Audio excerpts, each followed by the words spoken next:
I think the power of memory, of moments where, whether it's the moment you first come to know Jesus or the moments of God showing up in your life in the past, that's the stuff that gives us the faith to remember that He's going to continue to do so.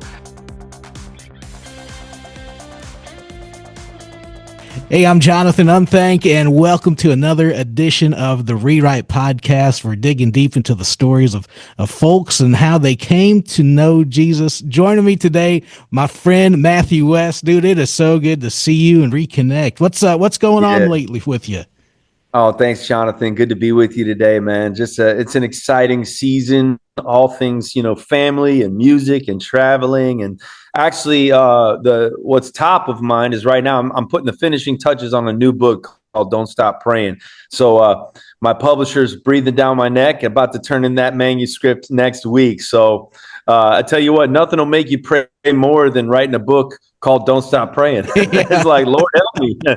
But life is good, man, and excited to spend some time with you today on your show. Man, this is a pleasure and just an opportunity just to share with others who will be listening and watching. What's your story? That's what the Rewrite Podcast is all about, is how you came to faith in Jesus. And I know we share a common bond because both of our dads are in ministry.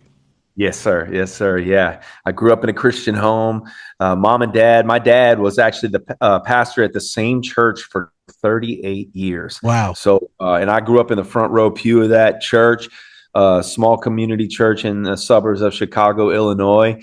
And when you're the preacher's kid, man, that comes with a pretty big job description too. If it snowed on a Saturday night, it was the preacher's kid out there putting salt on the sidewalk so the people coming in wouldn't slip. I was mowing the lawn. I was cleaning the church preschool, you name it. But I have really fond memories, Jonathan, of growing up in that church. It wasn't always easy being the preacher's kid.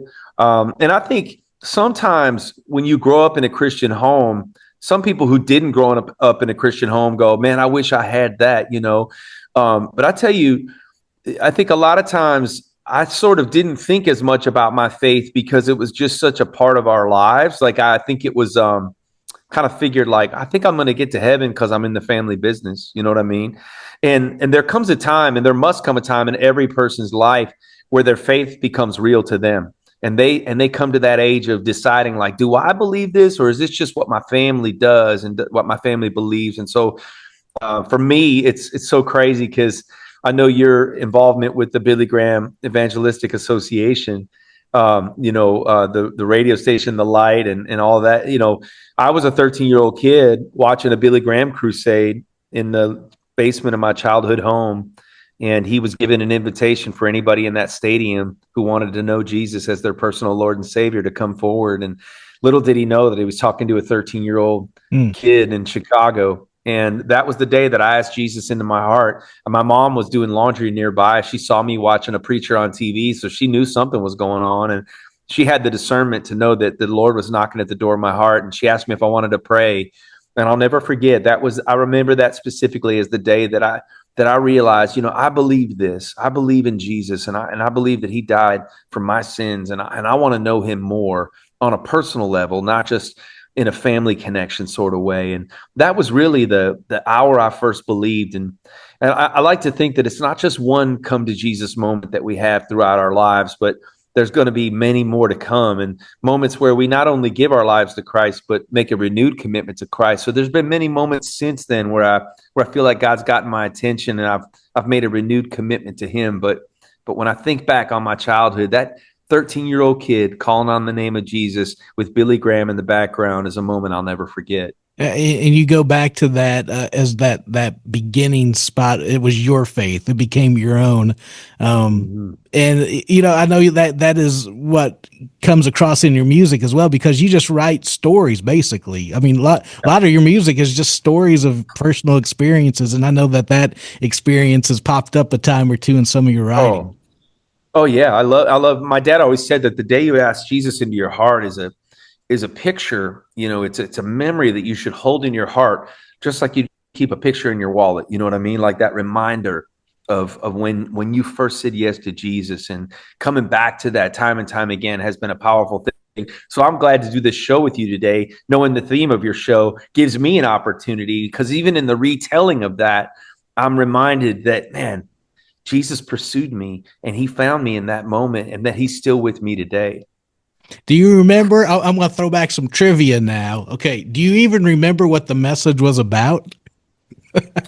Well, I remember, so Billy Graham, they always say this about evangelists is like, traveling evangelists had like three sermons that they repeat over and over again. You know what I mean? But like Billy Graham, I don't think ever had a sermon where he didn't read John 3:16. And Exactly. Yeah.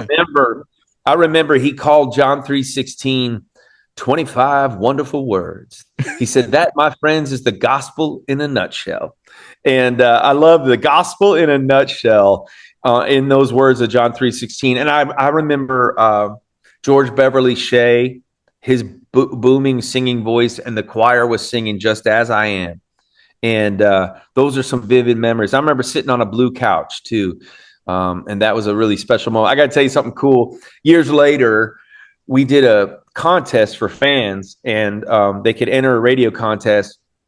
And we picked winners that would travel to Chicago to hang out with me for the weekend. And I would take them to my like old stomping grounds, and we'd go downtown Chicago, and we visited my childhood church, and I did a concert for them in the sanctuary of my church.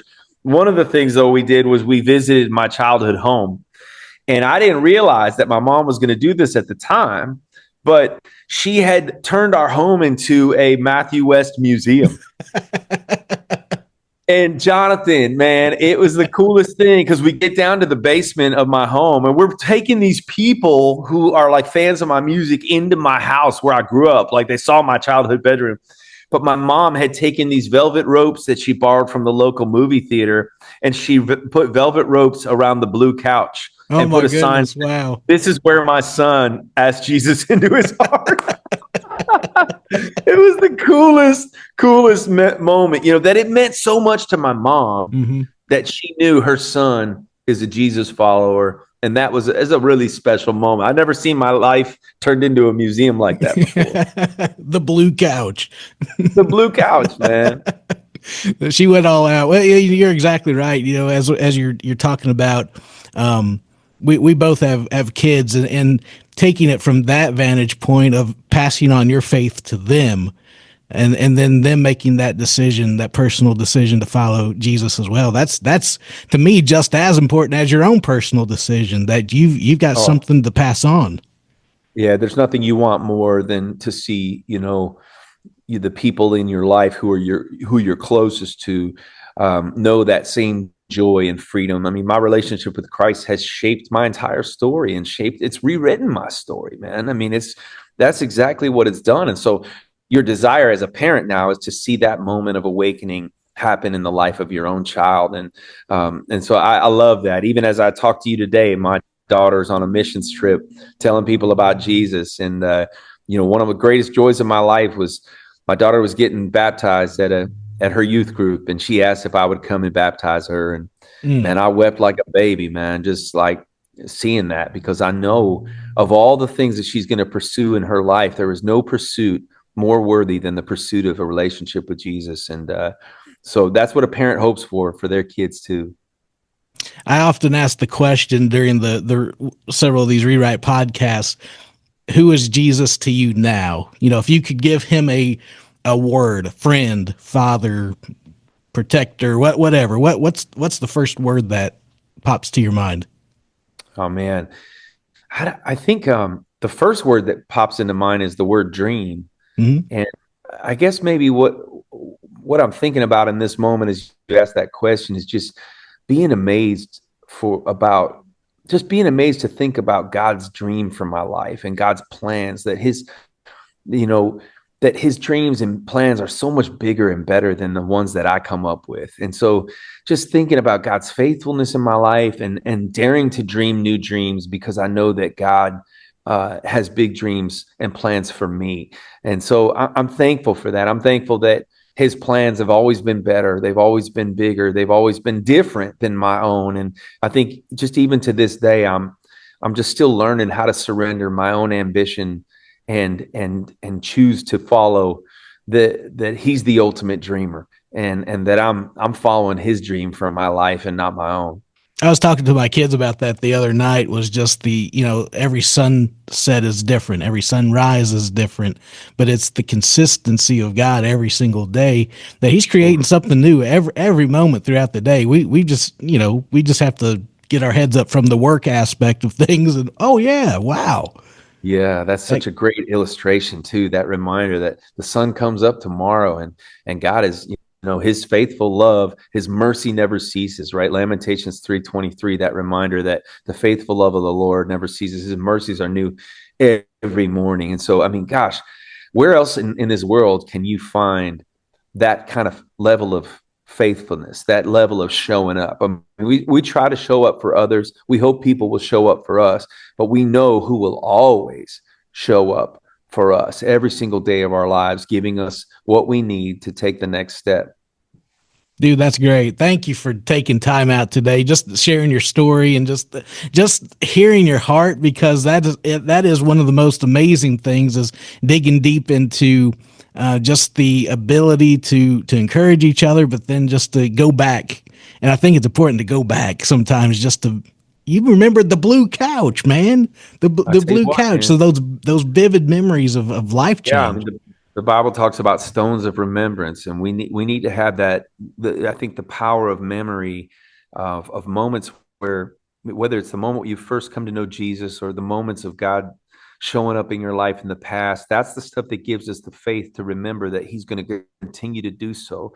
And I think sometimes whenever your doubt starts to take over your faith, there are very few more powerful tools than looking over your shoulder. That's a powerful move you can make, looking behind you and seeing where God's brought you from and what He's delivered you out of and how He's provided for you. Won't He do it again? The answer is yes.